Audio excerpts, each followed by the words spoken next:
நம்முடைய பிதாவாகி தேவனாலும் கர்த்தராய் இயேசு கிறிஸ்துவினாலும் உங்களுக்கு கிருபையும் இரக்கமும் சமாதானமும் உண்டாவதாக. இரவு நேரம் வேத வசனத்தை தியானித்து ஜெபிப்போம். வெளிப்படுத்தின விசேஷம் 22ஆம் அதிகாரம் 11, 12 ஆகிய வசனங்கள்.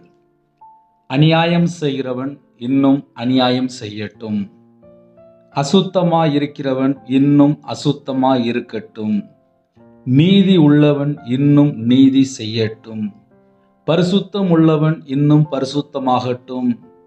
இதோ சீக்கிரமாய் வருகிறேன். அவன் அவனுடைய கிரியைகளின்படி அவனவனுக்கு நான் அளிக்கும் பலன் என்னோடே கூட வருகிறது. ஹல்லேலூயா.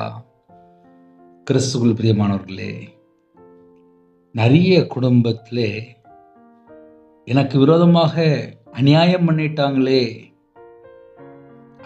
பண்ணிட்டாங்களேன்னு சொல்லி புலம்புற ஜனங்கள், கோடிக்கணக்கான ஜனங்கள் இருக்கிறாங்க. எனக்கு அநியாயம் நடந்துட்டு, என் வாழ்க்கையில் எனக்கு துரோகம் நடந்துட்டு, என்னை ஏமாத்திட்டாங்க, என் சொத்தை எழுதி வாங்கிட்டாங்க, என் நகையை வாங்கிட்டு தரல, என் பணம் வாங்கிட்டு திருப்பி கொடுக்கல, என்னை ஏமாத்திட்டாங்க, நான் மோசம் போயிட்டேன், நான் ஏமாந்துட்டேன், நான் மனுஷனை நம்பி ஏமாந்துட்டேன், நான் நம்பி வாழ்ந்தேன், என்னை ஏமாத்திட்டாங்க, நான் இன்னைக்கு கண்ணீரோடு வாழ்கிறேன், என்னை ஏமாத்திட்டாங்க. இரவு நேரத்திலே நம்ம இருதயத்துக்குள்ளே என்ன இருக்கு தேவனுக்கு தெரியும். பலவிதமான கஷ்டத்தின் மத்தியிலே இரவு நேரத்திலே எந்த சூழ்நிலையிலே இணைந்திருக்கிறோமோ பரலோகத்துல தேவனுக்கு தெரியும். கர்த்தர் நம்ம இருதயத்தை பார்த்து கொண்டிருக்கிறார். நம்ம இருதயத்தினுடைய வேதனைகள் கர்த்தருக்கு தெரியும். அநியாயம் செய்கிறவன் இன்னும் அநியாயம் செய்யட்டும். பைபிள்ல இப்படி ஒரு வசனம் இருக்கு, அநியாயம் செய்கிறவன் இன்னும் அநியாயம் செய்யட்டும். தெரியுது அநியாயம் செய்யக்கூடாதுன்னு சொல்லி, மனசாட்சிக்கு தெரியுது, தெரிஞ்சுதான் அநியாயம் செய்கிறாங்க. ஏமாற்றக்கூடாது, பொய் பேசக்கூடாது, அநியாயமாக சம்பாதிக்கக்கூடாது, அநியாயமாக சொத்து செய்யக்கூடாது, லஞ்சம் வாங்கக்கூடாது, பரிதானம் வாங்கக்கூடாது, ஒரு குடும்பத்தை அழிக்கக்கூடாது, ஒரு குடும்பத்தை கெடுக்கக்கூடாது, ஒரு குடும்பத்தை கொள்ளை அடிக்கக்கூடாது. இது எல்லாருக்குமே நம்ம இருதயத்துக்குள்ளே நம்ம மனசாட்சியே பேசும். கர்த்தருடைய ஆவியானவர் இருக்கும்போது இன்னும் திட்டமா பேசுவார். பரிசுத்த ஆவியானவர் வரும்போது பாவத்தை குறித்தும் நீதியை குறித்தும் நியாய தீர்ப்பை குறித்தும் உலகத்தை கண்டித்து உணர்த்துவார். எல்லாருடைய இருதயத்துக்குள்ளேயும் பரிசுத்த ஆவியானவர் பேசிட்டு இருப்பாரு. அப்படி இல்லைன்னா மனசாட்சியிலே தேவன் நமக்கு ஒரு ஆவி தந்திருக்காருல, ஆவியானவர் ஒன்று பேசுவார். இல்லை, நமக்கு தேவன் ஆவியை தந்திருக்கார். மனுஷனுடைய ஆவி என்று எழுதப்பட்டிருக்கு. நம்ம இருதயத்துக்குள்ள என்னெல்லாம் இருக்கு எல்லாமே தெரியும். அதனால இரவு நேரத்தில் புலம்புகிற குடும்பமும் உண்டு, கண்ணீரோடு ஜெபிக்கிற குடும்பமும் உண்டு, கண்ணீரோடு வாழ்கிற குடும்பமும் உண்டு. எனக்கு துரோகம் நடந்துட்டு அப்படின்னு சொல்லி வேதனைப்படுகிற குடும்பமும் உண்டு. அதனால இரவு நேரத்தில் இந்த செய்தி யாருக்கெல்லாம் அப்படின்னு சொல்லி கொஞ்சம் ஆழமா போய் பார்க்கும்போது, ஏமாந்த ஜனங்களுக்கும் செய்தி இருக்கு, ஏமாற்றி கொண்டே இருப்பாங்கல்ல அவங்களுக்கும் செய்தி இருக்கு. ஞாயிற்றுக்கிழமை சர்ச்சுக்கு போயிடுவாங்க, ஆனா மனம் திரும்பிட்டாங்களா அப்படின்னு ஒரு கேள்வியை கேட்டால் அப்படியே தலையை குனிஞ்சிருவாங்க. ஏன் அப்படின்னா, உள்ள மனசாட்சி சொல்லும், நீ இன்னும் முழுசா ரட்சிக்கப்படலை. ஞானஸ்தானம் எடுக்கும்போது, நற்கரணை எடுக்கும்போது, பலிபீடத்தில் முழங்கால் போட்டு ஜெபிக்கும்போது, ஆலயத்துக்குள்ள ஜெபிக்கும்போது, வீட்டில் முழங்கால் போட்டு ஜெபிக்கும்போது, தேவனை நோக்கி கூப்பிடும்போது, நம்ம இருதயத்துக்குள்ளே குற்ற மனசாட்சி அப்படின்னு ஒரு சப்ஜெக்ட் இருக்கு. நம்ம மனசாட்சி நம்மளை குற்றப்படுத்தக்கூடாது. நம்ம இருதயம் பரிசுத்தமான இருதயமா இருக்கணுமா? தேவனோடு தொடர்பு கொள்ளணும் அப்படின்னா இருதயம் சுத்தமா இருக்கணும். இருதயத்துக்குள்ளே பிதா, குமாரன், பரிசுத்த ஆவியானவர் நம்ம இருதயத்துக்குள்ளே வாசம் பண்ணுகிறார் என்று எழுதப்பட்டிருக்கு. யாருடைய இருதயத்துக்குள்ளே பிதா, குமாரன், பரிசுத்த ஆவியானவர் வாசம் பண்ணுகிறார் என்று பார்க்கும்போது, வசனத்தை கை கொள்ளும் போது நம்ம இருதயத்துக்குள்ளே பிதா, குமாரன், பரிசுத்த ஆவியானவர் வாசம் செய்கிறார். இரவு நேரம் இருதயத்துக்குள்ளே கவலைகள், சில நேரத்திலே பகை, சண்டைகள், வைராக்கியங்கள், இதெல்லாம் ஏன் உள்ள வருது? விரோதம் ஏன் உள்ள வருது? துர்ச்செயல்கள், புறங்கூறுதல், இதெல்லாம் ஏன் உள்ள என்டர் ஆகுது? இரவு நேரம் நம்ம சிந்தனையில நம்ம என்ன யோசித்து பார்க்கணும்? நம்ம இருதயத்துடைய நினைவு ஏதாவது கர்த்தரை விட்டு தள்ளி போற காரியங்கள் இருக்கா? இன்னைக்கு நம்ம பைபிள் வாசித்தோமா? இன்னைக்கு நம்ம முழங்கால் போட்டு ஜெபம் பண்ணோமா? பாட்டு பிடிச்சு ஜெபம் பண்ணோமா? கர்த்தரை தேடணுமா? முழு இருதயத்தோடு, முழு பலத்தோடு, முழு சிந்தையோடு கர்த்தரை தேடணுமா? பரிசுத்தமா வாழ்ந்தோமா? உண்மையா வாழ்ந்தோமா? செம்மையா வாழ்றோமா? நீதி செய்கிறோமா? அநியாயம் தெரிஞ்சிட்டுனா விட்டு விலகிட்டோமா? தேவையில்லாத ஃப்ரெண்டு அப்படின்னு தெரிஞ்சிட்டுனா விலகிட்டோமா? குடும்பத்துக்குள்ள அன்பு இருக்கா? குடும்பத்துக்குள்ள ஐக்கியம் இருக்கா? நம்முடைய ஐக்கியம் பிதாவோடும், குமாரனோடும், பரிசுத்த ஆவியானவரோடும் இருக்கு.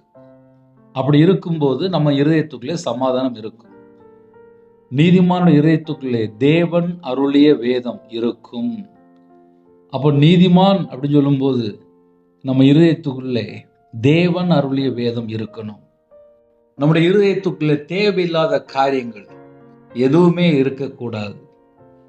யோபு 15ஆம் அதிகாரம் 16ஆம் வசனத்திலே அநியாயத்தை தண்ணீரை போல குடிக்கிற மனுஷன் எத்தனை அதிகமாய் அருவருப்பும் அசுத்தமுமாய் இருக்கிறான் என்று யோபு 15:16 எழுதப்பட்டிருக்கு.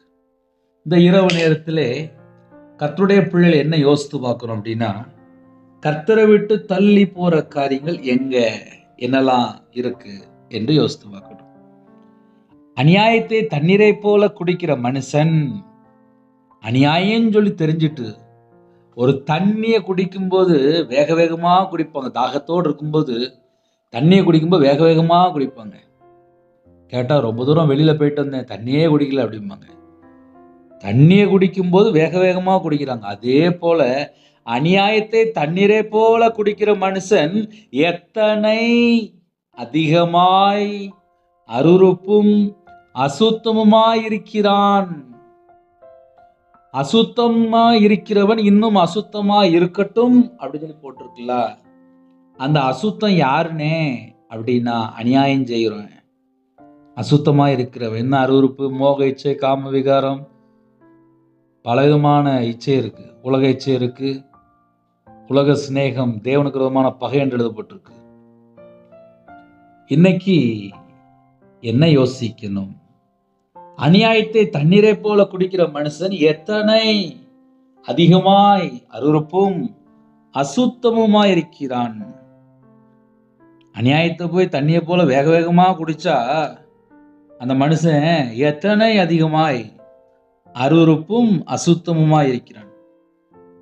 இந்த வசனத்தை தியானிக்கும் போது இன்னொரு வசனம் ஞாபகத்துக்கு வருது. வெளிப்படுத்தின விசேஷம் 21:27 அதுல என்ன எழுதப்பட்டிருக்கு அப்படின்னா, தீட்டுள்ளதும் அருவருப்பையும் பொய்யையும் நடப்பிக்கிறதுமாகிய ஒன்றும் அதில் பிரவேசிப்பதில்லை. எதில் பிரவேசிப்பதில்லை? ஐயா, நான் நித்திய ஜீவனுக்குள்ள போகணும். அப்ப நான் என்ன செய்யணும் அப்படின்னா, நம்முடைய வாழ்க்கையில நம்ம நீதி உள்ளவனா இருக்கணும், பரிசுத்தம் உள்ளவனா இருக்கணும். அதுக்கு ஆப்போசிட் என்ன அப்படின்னா அநியாயம், அசுத்தம், தீட்டு, அருவருப்பு, பொய். தீட்டுள்ளதும் அருவருப்பையும் பொய்யையும் நடப்பிக்கிறதுமாகிய ஒன்றும் அதில் பிரவேசிப்பதில்லை.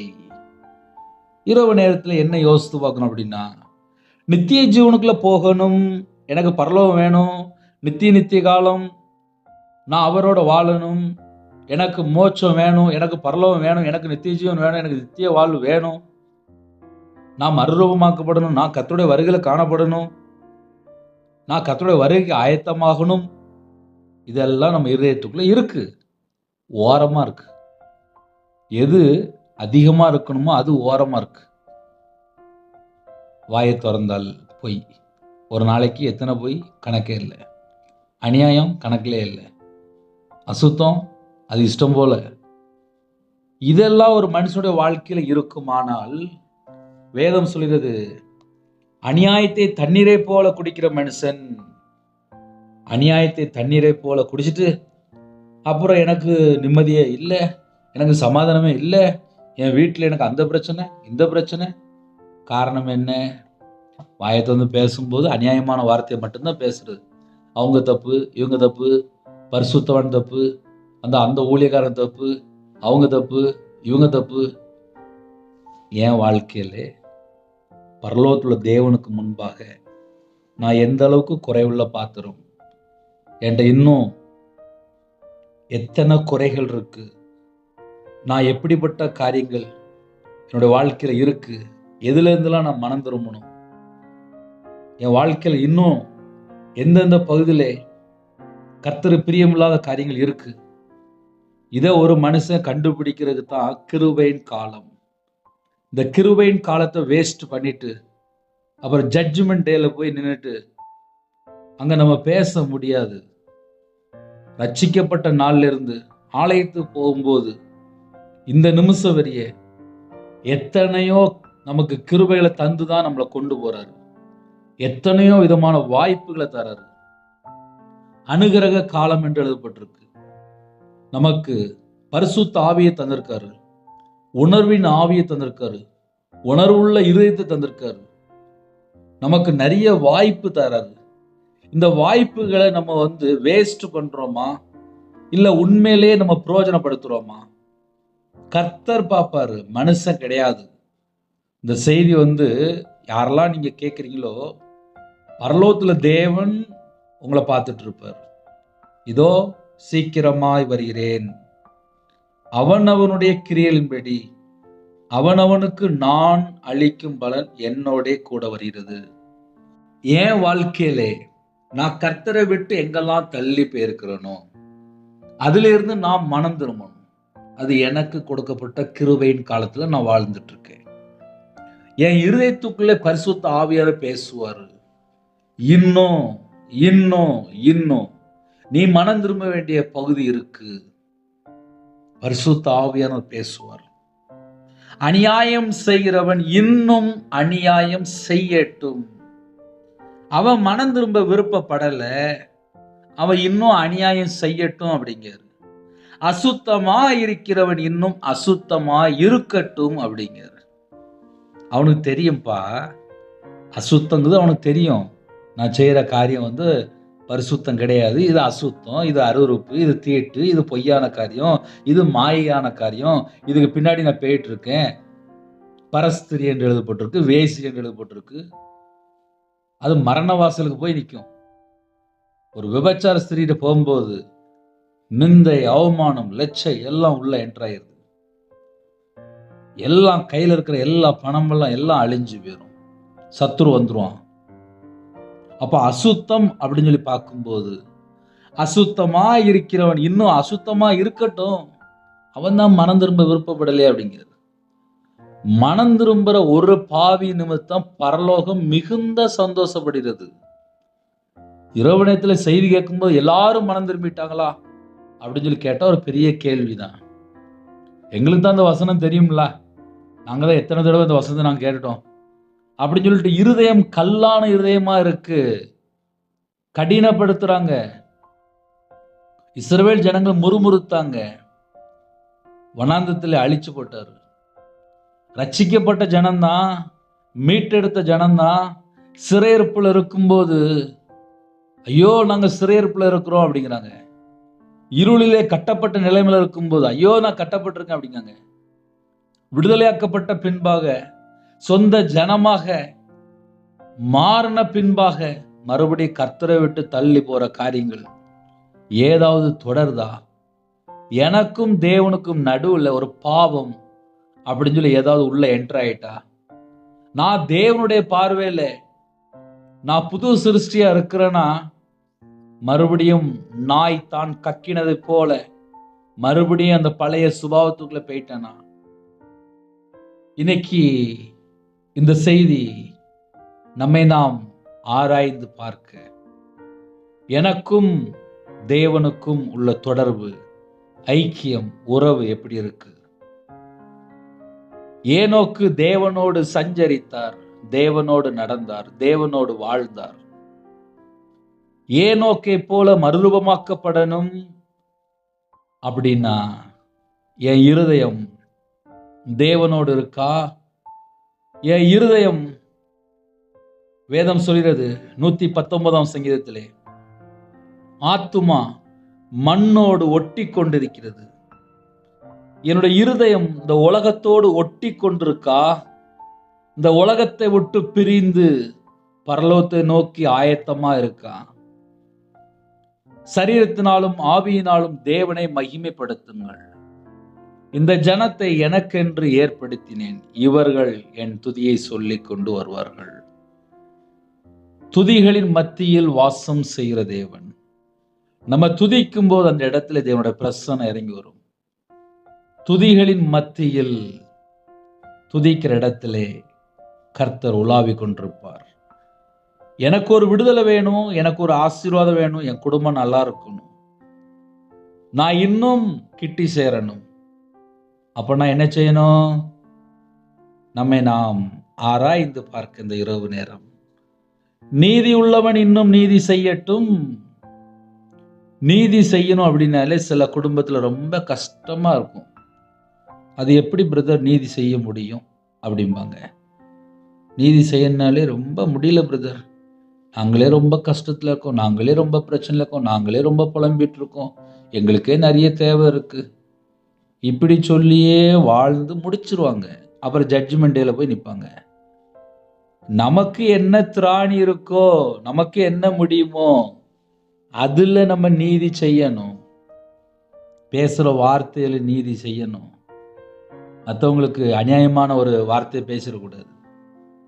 அதே நேரத்தில் வாழ்க்கையில் எங்கெல்லாம் நீதி செய்ய முடியுமோ அங்கெல்லாம் நீதி செய்யணும். பரிசுத்தம் உள்ளவன் இன்னும் பரிசுத்தமாகட்டும்.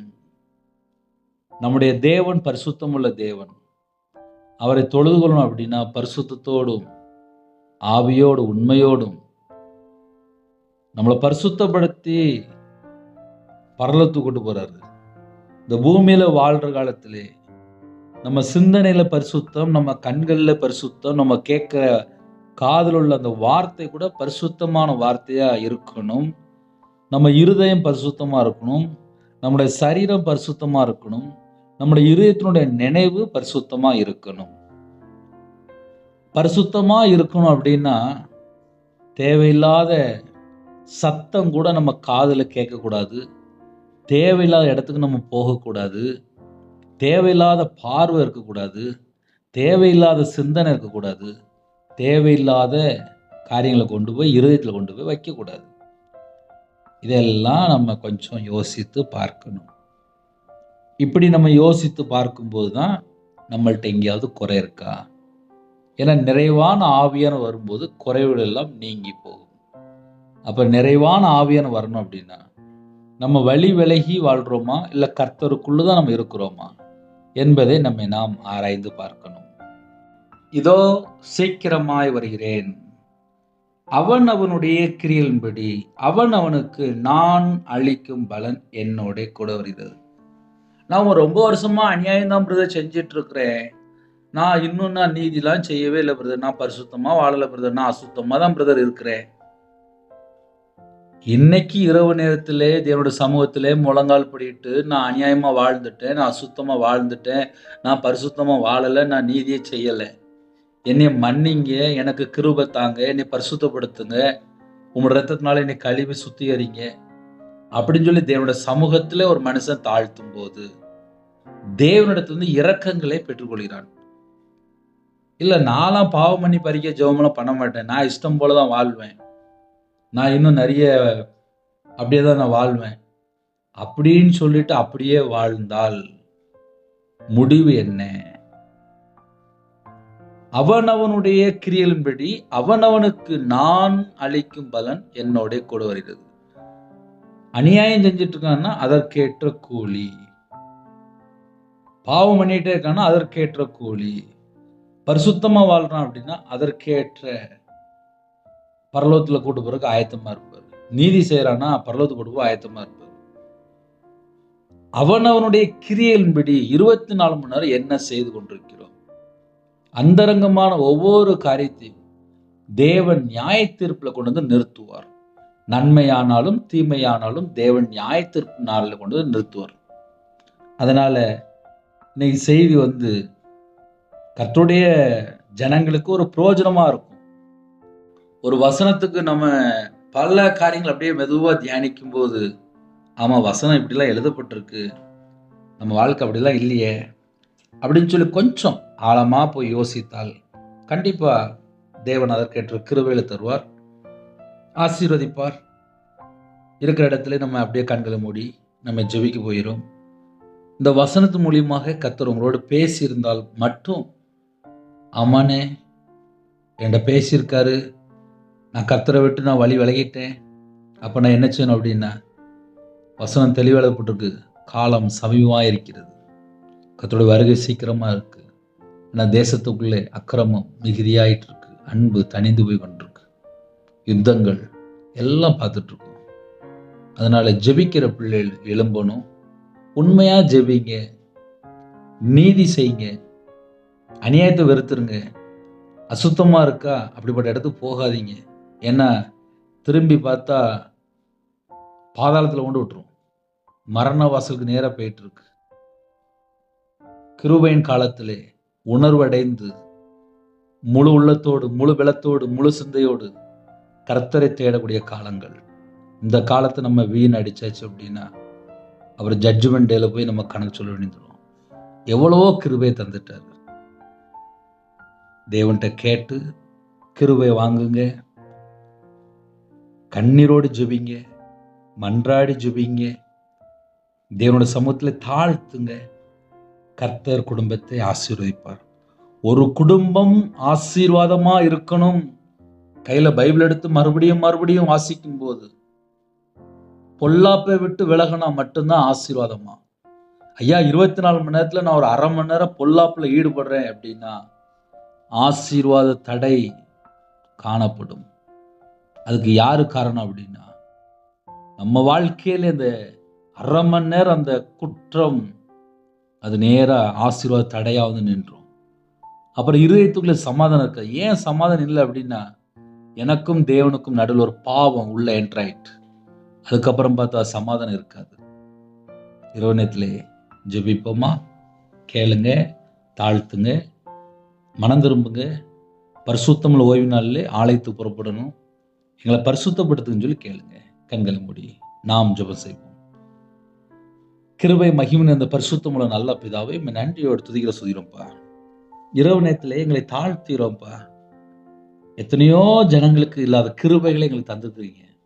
இந்த செய்தி மூலியமாக இவ்வளோ நேரம் பொறுமையாக கேட்டாங்க, தாழ்த்துறாங்க, ஜெபிக்கிறாங்க. அவங்க இருதயத்துக்குள்ளே கர்த்தரை விட்டு தள்ளி போன காரியங்களை கர்த்தர் மன்னிக்கணும். அவங்களோட வாழ்க்கையில் அநியாயமான காரியங்கள் இருந்தால் கர்த்தர் மன்னிக்கணும், அசுத்தமான காரியம் இருந்தால் கர்த்தர் மன்னிக்கணும். பரிசுத்தமாக வாழ கர்த்தர் கிருபை தாங்க, நீதி செய்ய கர்த்தர் கிருபை செய்யுங்க. கர்த்தர் மனமிறங்கி ஜனங்களை மீட்டெடுங்க. என் நாமத்து நிமித்தம் எதை கேட்டாலும் சொன்னீங்க. யாரெல்லாம் இணைந்திருக்கிறாங்களோ அவங்களுடைய பெயர்கள் ஆட்டுக்குட்டியான ஜீவ புஸ்தகத்தில் பெயர் எழுதப்படணும். அப்படிப்பட்ட கிருபைகளை தந்து கர்த்தர் ஆசீர்வதிங்க. சிறியோர் முதல் முதியோர் வரை எல்லாரையும் கர்த்தர் பரிபூர்ணமாக ஆசீர்வதிங்க. உம்முடைய பாதப்படிகளை தாழ்த்தீரோம், அர்ப்பணிக்கிறோம். இந்த நாள் முழுவதும் பாதுகாத்த கிருபைக்காக 1000 மடங்கு உமக்கு நன்றி செலுத்துகிறோம். இரவு நேரம் எங்க வீட்டுக்குள்ளே கர்த்தர் வரணும், எங்க இதயத்துக்குள்ளே கர்த்தர் வரணும், எங்க குடும்ப தலைவர் கர்த்தரா இருக்கணும். எங்க வீட்டுக்குள்ளே உம்முடைய பிரசன்னம் இறங்கி வரட்டும். எங்க வீடு முழுதும் அப்பா, முன்னும் பின்னுமா தேவ தூதரை உருவின பட்டயத்தோடு நிப்பாட்டுங்கப்பா. சத்துருடைய கிரியைகள் அழிக்கப்படட்டும். தேவையில்லாத கிரியைகள் அழிக்கப்படட்டும். எந்த வீட்டுக்கு விரோதமாக எந்தெந்த ஆவிகள் கிரியை செய்து கொண்டிருக்கும், இந்த எல்லா பொல்லாத கிரியைகளும் அழிக்கப்படட்டும். சர்ப்பத்தினுடைய கிரியைகள் அழிக்கப்படட்டும்.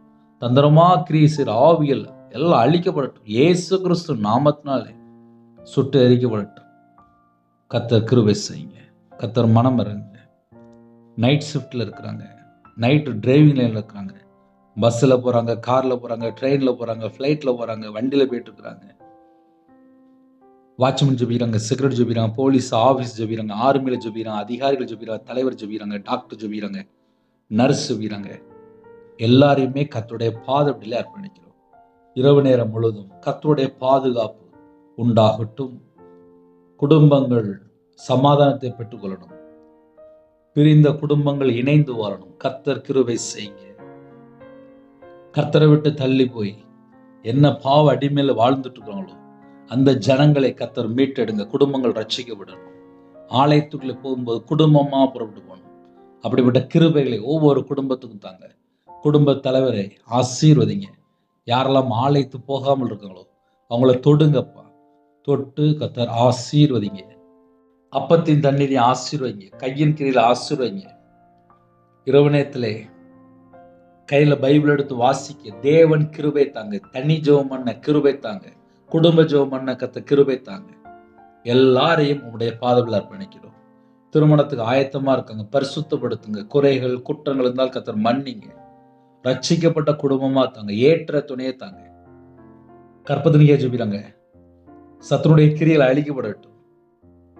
நிந்தைகள் அவமானங்கள் எல்லாவற்றையும் கர்த்தர் மாற்றி பரிசுத்தப்படுத்தி குடும்பத்தை பரிசுத்தப்படுத்தி கற்பத்தினி ஆசீர்வதிங்க. டெலிவரிக்காக புறப்படுறாங்க, கர்த்தர் கூட இருங்க. மாசமா இருக்க கர்த்தர் கூட இருங்க. நார்மல் டெலிவரி ஆகிட்டாங்க, கர்த்தர் மனமிறங்க. கர்த்தர் மனமிறங்க. சரீரத்தில் பலவீனத்தோடு ஹாஸ்பிட்டல் யாரெல்லாம் இருக்கிறாங்களோ கர்த்தர் தொட்டு சுகமாக்கிட்டாங்க. கர்த்தருடைய கரம் பிள்ளைகளை தொடட்டும். பலவீனத்தோடு யாரெல்லாம் இணைந்துக்காங்களோ உங்களுடைய தலைமுறை கரத்தினால சுகம் மாநில என்று வேசும்படி எல்லா நோய்கள் எல்லாம் நீக்கி கர்த்தர் பூரண சுகம் தாங்க. கர்த்தர் பரிபூர்ணமான சுகம் தாங்க. தீர்காயுஸ் தாங்க. சுகம், பலன், ஆரோக்கியம் கட்டளையிடுங்க. அபிஷேகத்துக்காக யாரெல்லாம் ஜெபிக்கிறாங்களோ, பரிசுத்தாவியை பெற்றுக்கொள்ள வேண்டும் என்று யாரெல்லாம் ஜெபிக்கிறாங்களோ உம்முடைய சமூகத்திலே கண்ணீரோடு மனம் திரும்ப பரிசுத்தாவியை பெற்றுக்கொள்ள, கர்த்தருடைய ஆவியானவரை பெற்றுக்கொள்ள கர்த்தர் கிருபை செய்யுங்க. கர்த்தர் மனமிறங்க. கடன், சில குடும்பத்திலே இஎம்ஐ கடன், சில குடும்பத்திலே ஜுவல் லோன், சில குடும்பத்திலே ஹோம் லோன், இன்னுமாக எந்தெந்த லோன் இருக்கோ அது எல்லாவற்றையும் அடைக்க கர்த்தர் கிருபை செய்யுங்க. ஸ்கூல் ஃபீஸ் கட்டணும், காலேஜ் ஃபீஸ் கட்டணும், அதற்குள்ள தேவைகளை கர்த்தர் சந்திங்க. விதவையா இருக்கிறாங்க, அவங்களுடைய தேவைகளை கர்த்தர் சந்திங்க. ஹோம்ல இருக்காங்க, ஹாஸ்டல்ல இருக்காங்க, கர்த்தர் கூட இருங்க. பிள்ளைகளுக்கு பாதுகாப்பு தாங்க. யாரெல்லாம் எந்த நாட்டுக்குள்ள இணைந்திருக்காங்களோ அவங்க இருக்கிற பகுதியிலே கர்த்தர் கூட இருந்து வேலை அடைத்து ஆசீர்வதிங்க. தேவன் அருளி அப்போ மினிஸ்டர் மூலியமாக இணைந்துகிற குடும்பங்கள் குறைகள் குற்றங்கள் எல்லாவற்றையும் கர்த்தர் மன்னித்து ஆட்டுக்குட்டியின் ஜீவ புஸ்தகத்துல எங்களுடைய பேர் எழுதப்படணும்ப்பா. கிருபைகளை தாங்கப்பா, கிருபைகளை தாங்க. கர்த்தர் மனமிறங்க. உமக்கு பிரியமானபடி வாழ எங்களை தாழ்த்தர்ப்பணிக்கிறோம். கட்டளைக்கு கீழ்ப்படிந்து கற்பனை கைக்கொள்ள, நீதி செய்ய, நியாயமா வாழ, நற்கிரியை செய்ய, நன்மை செய்ய, பரிசுத்தமா வாழ, அசுத்தமான கருத்தை வெறுத்து வாழ, இச்சை மேற்கொள்ள கிருபை தாங்க. உம்முடைய சமூகத்திலே தாழ்த்துகிறோம். வாலிபர்கள் கர்த்தருக்காக எழும்பணும். கர்த்தருக்காக பக்தி வைராக்கியமாக எழும்பணும். கர்த்தருக்காக ஊழியம் செய்து கொண்டிருக்கிறாங்க. அவங்களுடைய தேவைகளை கர்த்தர் சந்திங்க. சுவிசேஷம் அறிவிக்க கர்த்தர் கிருபை தாங்க. எங்க தேசத்துள்ள பரிசுத்தவான்களுக்காக ஸ்தோத்திரம். தேசத்தை கர்த்தர் ஆளுகை செய்கிற கிருபைக்காக ஸ்தோத்திரம். எல்லா தேசத்துள்ள ஜனங்களையும் கர்த்தர் சந்திக்கணும். எல்லா தேச ஜனங்களும் கர்த்தர் சந்தித்து மீட்டெடுக்கணும். எல்லாரையும் ரட்சிக்கணும். எல்லாரும் மனம் திரும்பி சத்தியத்தை அறிகிற அறிவிலே வளரணும், பெருகணும். கிருபை தாங்க. பரிசுத்தமுள்ள ஓய்வு நாளில் ஆலயத்துக்கு புறப்பட எல்லா விதமான வாசல் திறந்து விடுங்க. இந்த இரவு நேரம் தேவனுடைய சமூகத்திலே காத்திருந்து ஜெபியுடைய கிருபை தாங்க. அப்பிரோஜனமான ஊழியக்காரப்பா, எங்களுடைய ஆவியை உங்களுடைய கரத்தில் பண்ணிடும். வரக்கூடிய கருத்தை வெளிப்படுத்துங்க. யாரெல்லாம் தங்களை தாழ்த்துறோங்களோ அவங்களுடைய மன விருப்பத்தை நிறைவேற்றுங்க. கர்த்தர் பரிசுத்தப்படுத்தி ஆசிரியங்க. உங்க நாமமே விடட்டும். துதி கன மகிமை எல்லாம் கர்த்தரா இயேசு கிறிஸ்து ராஜா ஒருவருக்கே செலுத்திடும். இயேசு கிறிஸ்து மூலியமா கேட்கிறோம் நல்ல பிதாவே, ஆமேன்.